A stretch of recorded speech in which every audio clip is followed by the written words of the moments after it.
So how you feeling, Sarah? Nervous.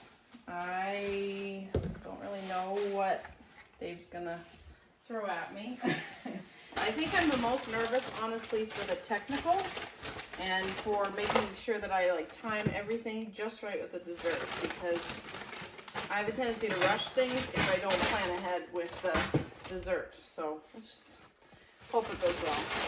For the entree, my go-tos are some sort of a pasta with a nice base to it, or some sort of a sauce, whether that's a cream-based sauce, cream and cheese, or if it's going to be a tomato-based sauce. I'm guessing it's going to be tomato-based, and braise the meat.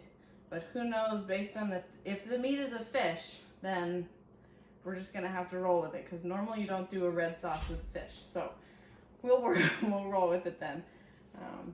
But yeah, and then some sort of a veggie medley or side veggie to go with it. So we'll see. All right, so our appetizer round is our technical round, which means you have no idea what this is, and you potentially have never made this before. You do have the recipe here, as well as the ingredients provided. You will have 40 minutes to make a set of appetizer stuffed mushroom caps. Okay. I've not made this before.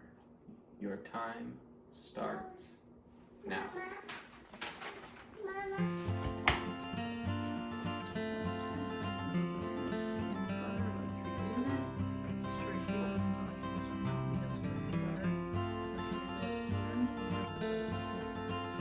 Doesn't sound too complicated, but I can always mess things up.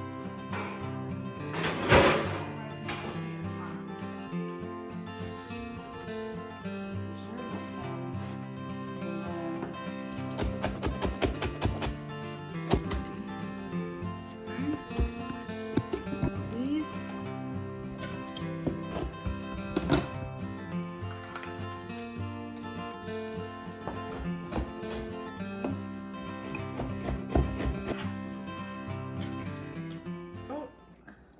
Have you cooked with mushrooms much? Not much. Chase does not like them, and I just often don't use them. I do sometimes, but I've never stuffed them. So this is new for me. With the chop stems. I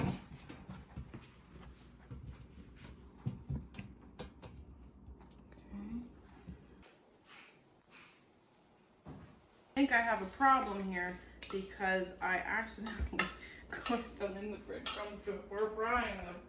So now I'm going to have to definitely see how this works. It might end up burning the breadcrumbs, and then I'll have to start all over again. Okay. I might end up making it into a really nice paste, who knows?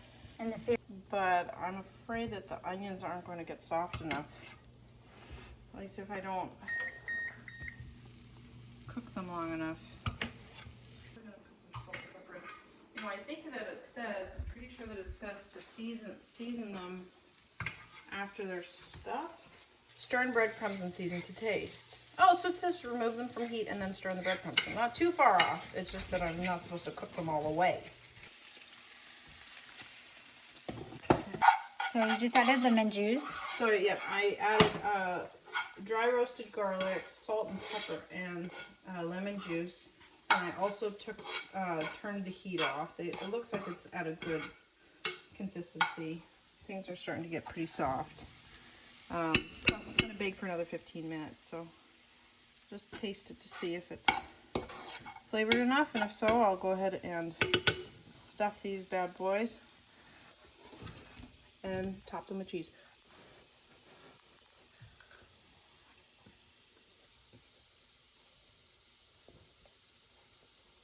Missing a little salt. I'm gonna do some garlic salt. Okay. So you have 25 minutes left. How are you feeling on time? Pretty good. I guess I'm just wondering if I'm going to end up making enough mushrooms here, or if I should just go ahead and do more. But we'll just see how many of these fill and then roll with it from there. If I need to. Making me nervous that I'm like stuffing these and I still have so much. All right.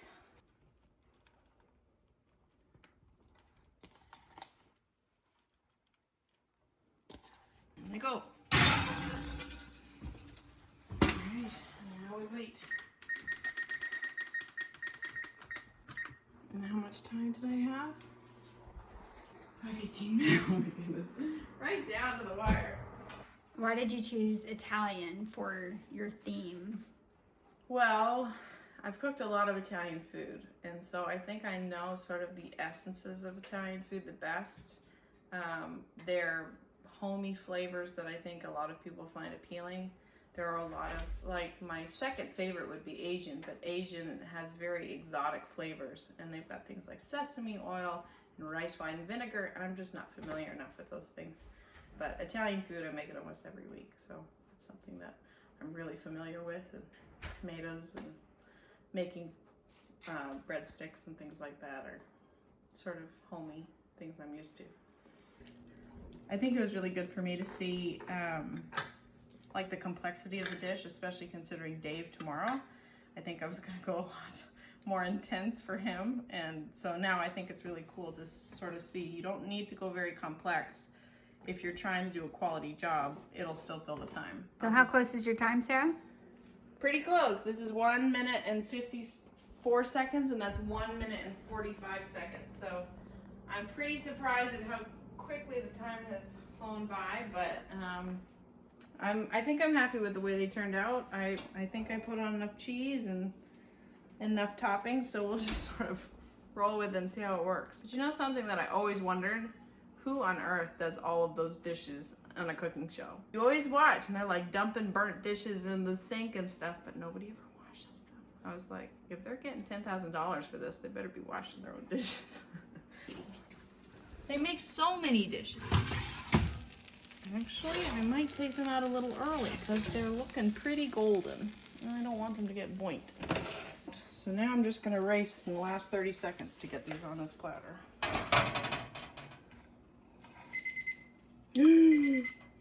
Time, and I haven't finished.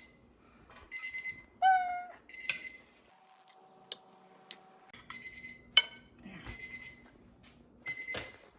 I'm over by 29 seconds. All right. So how do you think they look? I think they look pretty good. A lot of it comes down to taste. I bet you these would taste amazing. If they weren't going for vegetarian, they would probably taste amazing with some sort of prosciutto or bacon in them. But they smell pretty delicious, especially that bell pepper. I'm glad that I think got pretty well roasted in the oven. So here it is. Actually, 2 of them fell apart after the fact, but I'm excited. And I was telling Aaron, like, Chase is not like mushrooms, so if he likes these, then that'll be a win for Mush. Now say room. Yummy. Now say mushroom. Mush. Mush. Room. Yum. Good job. These are stuffed mushroom caps with bell pepper, green onion, and spiced breadcrumbs. Let's go right here. Oh man, they are soft.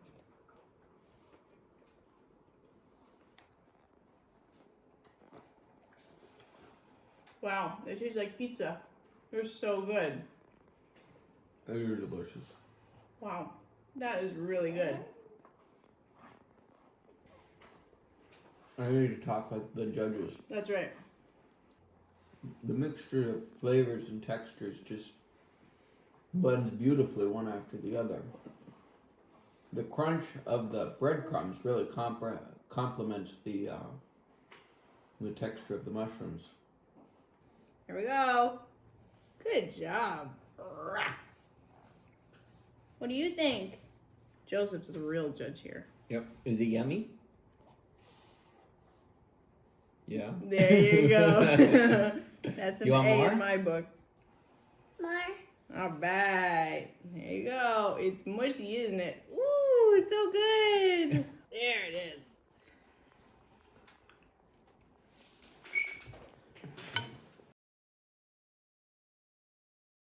For our main course, we've got 4 mystery ingredients. The first one is Italian sausage. Okay.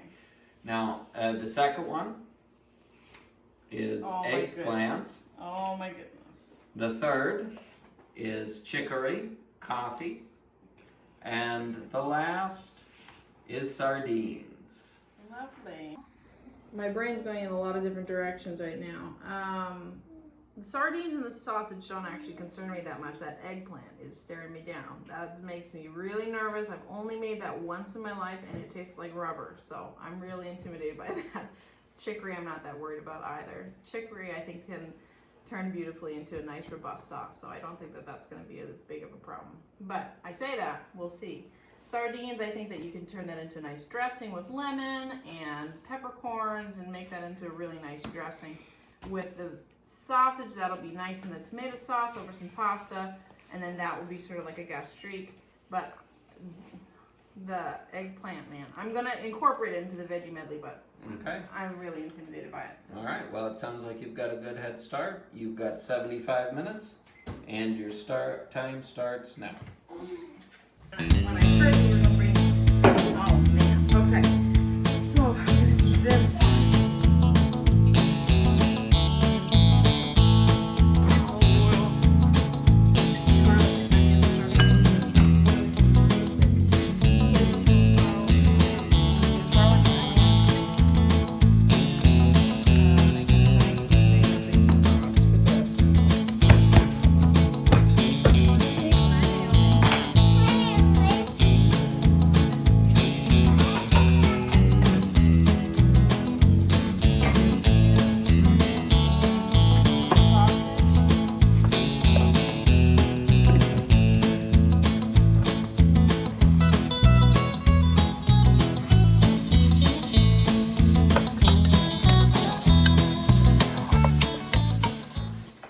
The trouble for me is I've literally cooked with eggplant once in my life.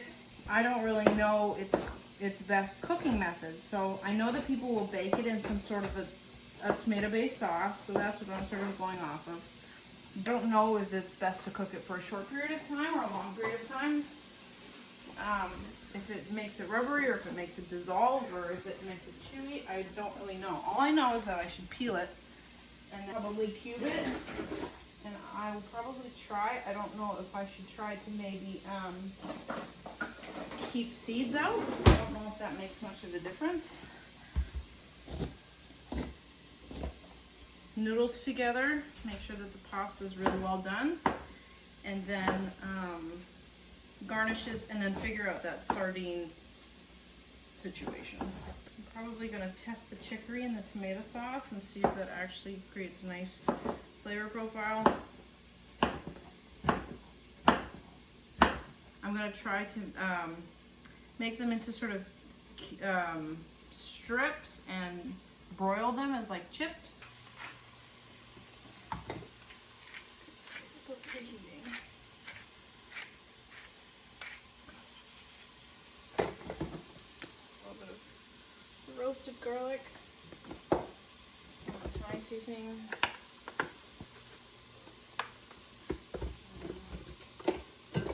Probably add, to give it sort of a deeper flavor, and then meat, I'm going to add just a little bit of celery salt. That's sort of my signature.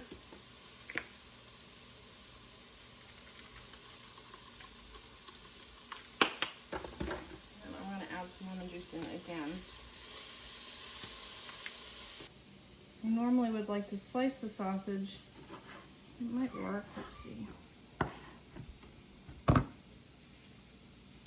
No, I think I'm going to cook these sausages whole at the base, and then I'm going to have to slice them after. So in order for all these veggies to get those nice meat juices, I like to just sort of move them all to the side and make room for the sausages. Get a good browning.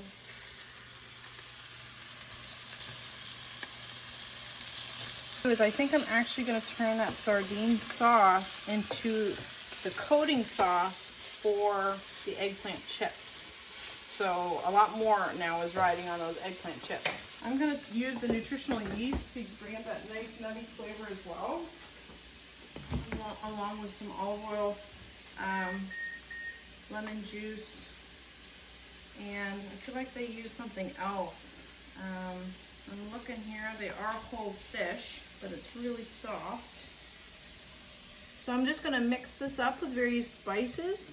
Yeah, I'm not seeing any bones. I'm gonna mix it up with spices and blend it up so that it's really nice and thin. Ooh, that's strong flavor. This is smelling good. Smells like Christmas. Juice.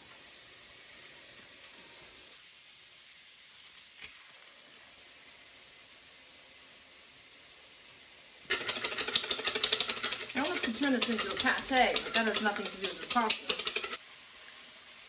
It's not too bad. Doesn't taste that good either. So how are we doing? No idea yet. That eggplant still causing problems? Well, I've got it included in there already, but I'm thinking I'm gonna sort of try a creative route with the eggplant. Yeah. So these are raw, the sausages. I've only browned them for something called mired browning, which when it is more aesthetically, not only aesthetically pleasing when you see browned meat, but it also tastes a little bit better when it has a bit of a crunch.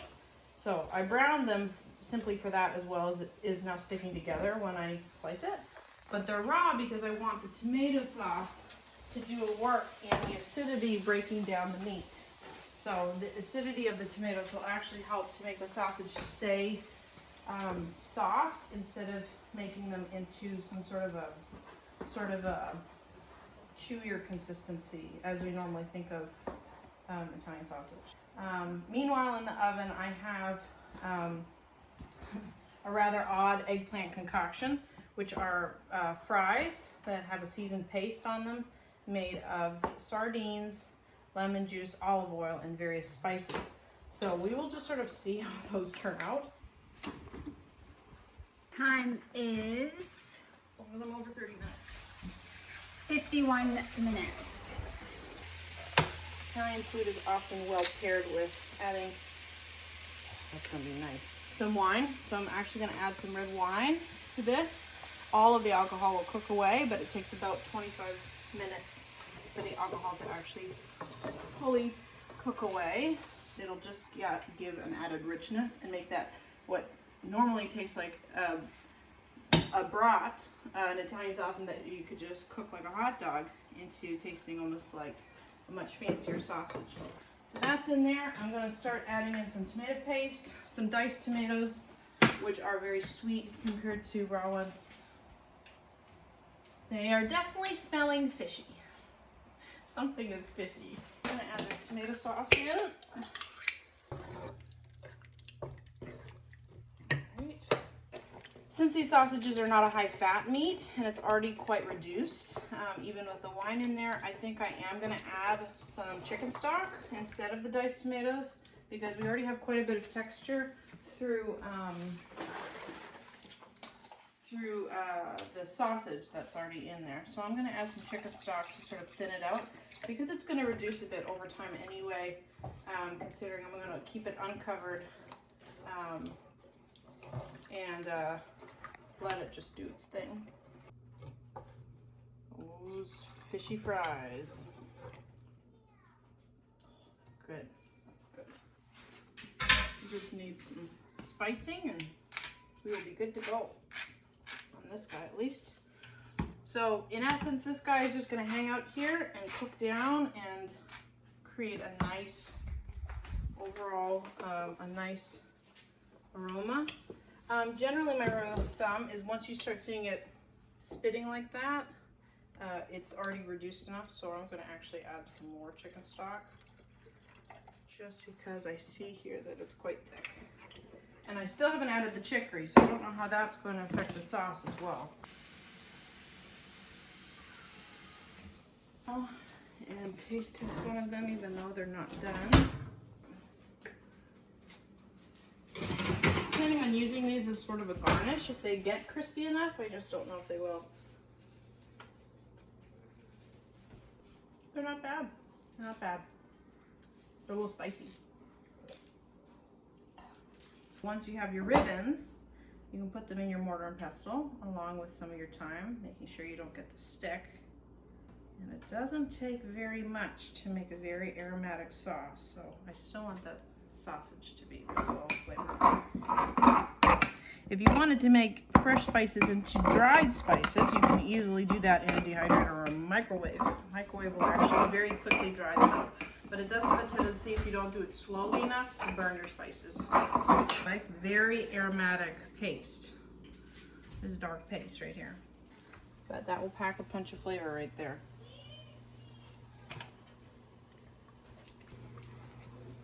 I was just dumping a lot of salt into my pasta water. You're supposed to heavily salt your pasta water so that you don't need to add it as much salt to your actual pasta sauce. And that way when your noodles are cooking, they actually take on a bit more flavor than just water. And so that way, if you really want to salt your sauce, if you haven't already salted it, which I have, so I won't do this, you can take some of your pasta water, which will also add some starch, which will thicken your sauce. So let's just say you added too much chicken broth, and so your sauce ends up becoming too thin, and you're concerned about it, you just add a little bit of your pasta water, and it'll actually help thicken your sauce and add some flavor. I think I'm going to choose rotini. Rotini has a really good shape to hold the sauce, and especially with such a chunky sauce with the sausage, I think it would be smart to use a noodle that holds the sauce a little bit better. If you use a flat noodle with a chunky sauce, then the noodles and the sauce can sometimes separate a little bit. These are my fresh spices from home. I've got some lovely thyme and basil here. These are some of my go-tos when I'm making Italian dishes. I do have rosemary. However, I don't think that the rosemary will go as well with the sausage. I think it will taste a lot better with something like beef or lamb. So I'm gonna leave that out. And I'm going to bust out my new mortar and pestle. Shout out to Taproot Pottery. There's a word for this, where you take all of your larger leaf spices, you stack them, and then you roll them. And this way, I think it's called a ribbonette, but I could be totally wrong in the way that you cut them. And by doing this, it makes tiny little ribbons of spice instead of you getting a big old chunk and taste of fresh basil. And this is just pasta, straight up pasta. And I'm also taking a risk in making, I only have sardines in one thing right now, which is these funky sardine fries. Ooh, which are actually crisping up, which is exciting. I'm gonna broil them at the very end, very carefully. But I'm hoping that these will be a good topping to my pasta, or even a side dish, almost like fries. But I have no idea. They might taste horrible. This is your last mystery ingredient you need to incorporate. If my sardines actually pan out, which I have a feeling they will not. If I have to, and the eggplant continues to stay mushy, which it might, I might have to chop up those eggplants and add them into the sauce. I have a serious question for you. Did you mean to use the pun pan out? No. That actually tastes really good. I like that a lot. I just need to make sure I don't add too much of it. Otherwise it'll taste too much like chicory. Wow, that is really nice. I like that. I might start doing this in the future. Wow, I never would do this, ever. But why not?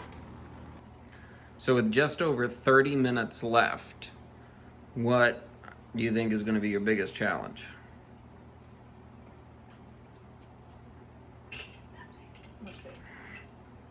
It's actually turning out really good right now.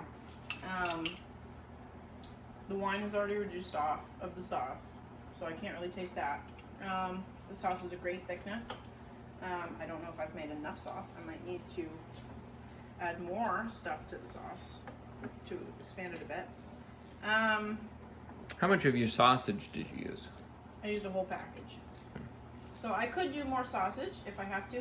I did want to add a green accent to the end. So I think what I might do is I brought some asparagus. So I'm probably gonna prepare that now. And once the noodles are out of that pan, I'll get rid of the water and I'll pan fry these. So they're not fries, they're still mush. Learning about eggplant. So what I'm gonna do is I'm gonna take all of these. I like the flavor of them. They're a little spicy, but I'm gonna take them off, I'm gonna chop them up, and I'm gonna incorporate them into my sauce and instantly be able to add the sardines to my sauce. I'm going to just put the noodles into the sauce to finish their cooking time. I don't want them to over bloat, but I know that they always toss it in the sauce in the show, so.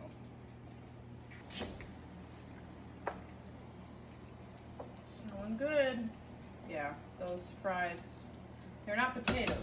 They do not have enough starch in them to work as fries. So I had about 16 minutes to spare. I ended up having to use my fries, which were these sardine, lemony based eggplant fries. They ended up staying mush, as presumed by Erin. And I had to chop those finely and add them to the sauce, so that added to the eggplant in the sauce. I added the chicory actually to the sauce as well, just as it was. It created sort of a nice caramelized note, which actually worked really well with the tomato paste and the red wine. I was surprised. I might actually do it in the future, which is funny. And then I added the Italian sausage. I probably could have added more to the sauce. And the sardines, I used about 2 out of the 6. So I probably could have gone a little bit more daring on that, but again, it was a pretty intimidating ingredient. So the end result is in there, plated, and on the table.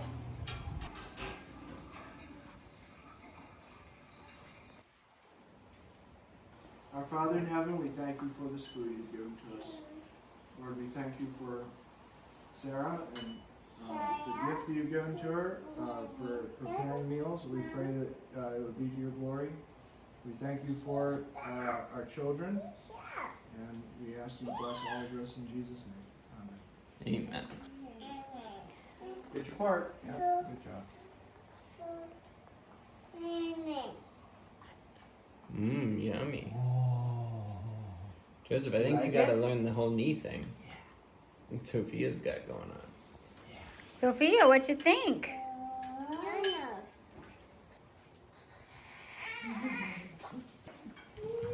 Well, one thing I said with the taste is I definitely get the chicory, the taste in the sauce. You can get that hint of difference than the normal tomato sauce. I got the sausage is a huge component of it, as it should be with the Italian sausage in pasta. The eggplant, you can get the texture, but the eggplant, of course, it adopts whatever flavor you put it in. And so that's to be expected. It could have been bigger chunks because they would have just soaked up that sauce and adopted that flavor almost like a tofu. And then the last was the sardines, and that was more that mixture you put in, and that I think is the most probably absent of the 4. Chase as the husband, and you have to go home with her. So think twice before you answer. What do you think about it? I think the noodles are cooked perfectly. Sausage is a nice, it's a nice flavor and addition to the sauce, which also the sauce tastes awesome. I couldn't really find the sardine in the taste. But you liked it. I liked it. I think especially the throwing in that asparagus side last minute really tied it together as more than a dish into a meal. The important thing is that the children ate it. And that is the biggest judge. Now that I can't prepare the dessert beforehand, I'm really nervous because I still want to aim for where I really want to go with it, but at the same time it's like I'll have 1, 2, 3, 4 components to do, and like that's a lot to get done even in 2 hours or however long it is. So I'm just sort of twiddling my thumbs thinking about how in the world I'm going to get it done, and whenever we're going to be able to eat it too. All right, we're about to start our showstopper challenge for the dessert. So this is something that you have prepared, something that is going to dazzle and is completely extraordinary. Dada, high, blue, bill, high. Yeah, the balloon does go high. So here we are. We're about to have an Italian dessert. You have 2 hours. Your time starts now. Okay, here we go. Okay, so what are you making? So I'm starting off with my chocolate torte, which is probably going to take the longest time. So I'm heating up my chocolate in slow increments. That way the chocolate doesn't actually burn. We're going to have a chocolate torte, which is like a fudgy chocolate cake. It's flourless and it'll also be dairy free. And then I will be topping it with powdered sugar. And I'm going to sort of surround it on the plate, hopefully with a nice thicker raspberry red wine sauce. And I'm going to use Italian cannolis as sort of a topping piece, as well as sort of a fun side snack. So 2, 3, 4, 5. So I've never made either of these before, but we will see how this all turns out. Again, I'm very intimidated by both of these things. I've always wanted to make a torte, but I've heard it's very complicated because you have to get it just right in order for it to come together. Once these eggs are starting to break down a little bit, I slowly add the sugar and I speed up the mixing process until this is going to stir these eggs for almost 10 minutes. So it's going to make these incredibly fluffy and very light in color. I'm going to become a chocolate ganache that I'm going to slowly incorporate into this egg mixture. It's not quite done. As you can see, the chocolate chunks are still in there. Because of the consistency of the cake and because it's going to come out really fudgy, almost raw looking, but it's really going to be fully cooked because all you have to do is make sure that the eggs come up to temperature. So the way that you're actually supposed to cook the cake is in a water bath. So you're supposed to take foil and somehow wrap it around the cake pan.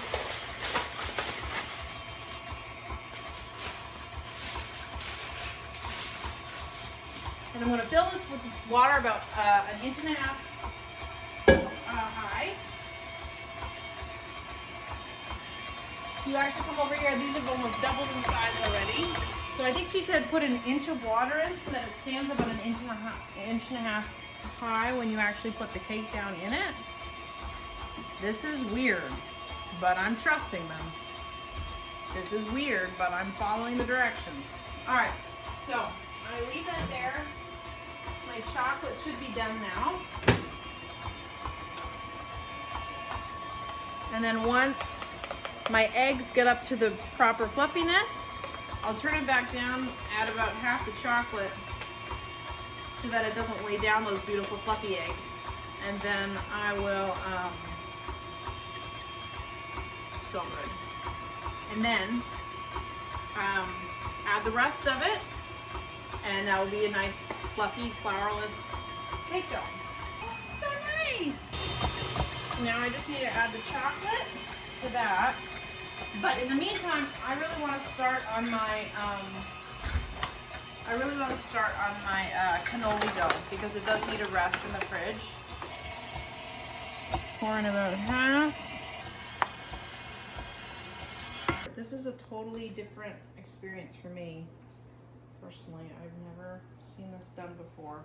Drop some chocolate dough in the. So right here, I'm making a traditional buttercream, trying to make it nice and fluffy. I'm just sifting together the powdered sugar and the butter. It takes a lot of powdered sugar to make a good buttercream. And then I'll put in some vanilla essence and some cinnamon because that is traditional in the cannoli cream. And then once that's nice and fluffy, I will add in the mini chocolate chips. And hopefully, it'll be pretty close. It'll be the same, but it'll be pretty close.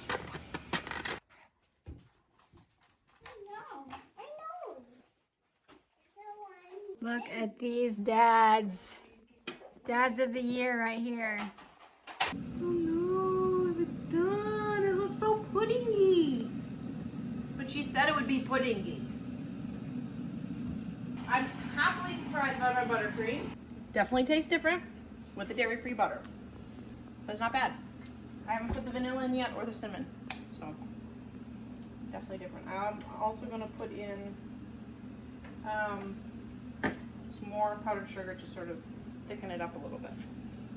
Fun fact, the cake boss, Buddy, what's his name? Buddy, Carlos, can't remember. Anyway, he uses cinnamon oil instead of real cinnamon, but a lot of people use cinnamon, and other people use orange rind, candied orange rind, chopped up finely. But I'm not going to do any citrus in mine. I'm going to keep it a little bit more traditional with just the cinnamon and vanilla. But we will just see how this all pans out. Snow! Oh, it's not even on the thermometer. It's 25 degrees.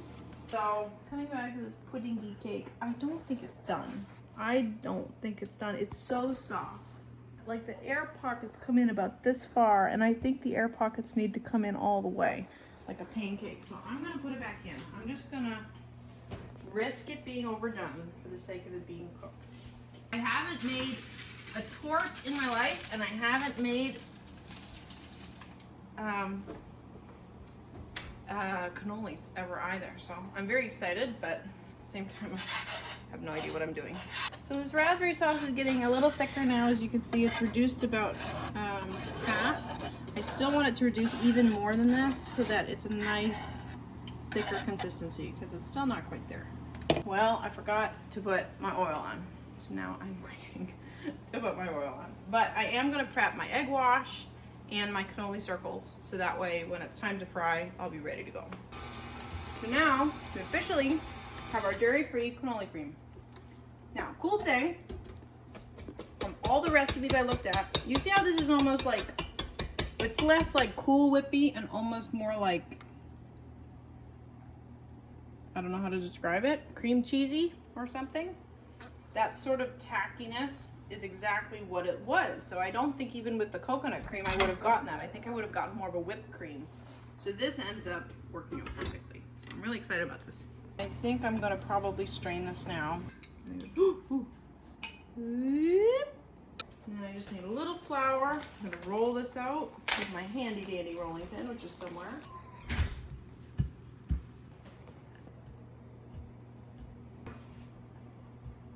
Now that's looking a bit more done. But it's still puddingy.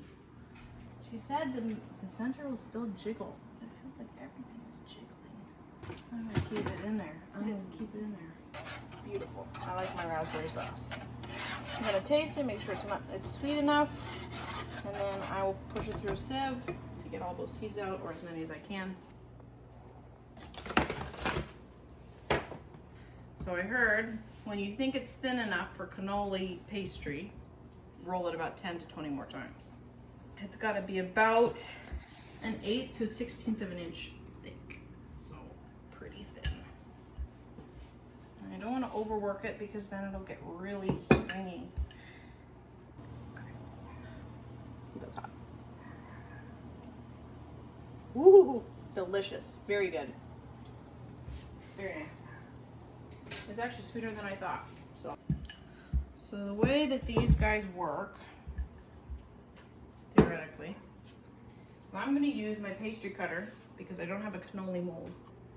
Roll it around my pseudo mold. What are you putting on it? Just an egg wash to help it stick.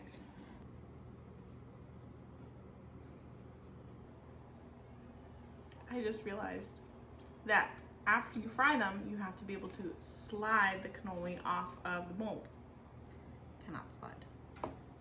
So we're gonna have to be inventive.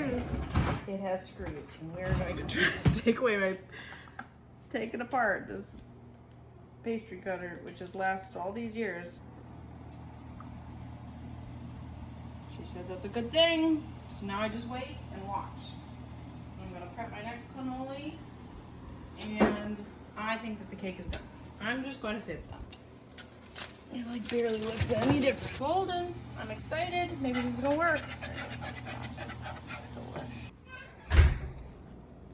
Yeah, this is too dark, so a little shorter next time. Definitely a little shorter next time.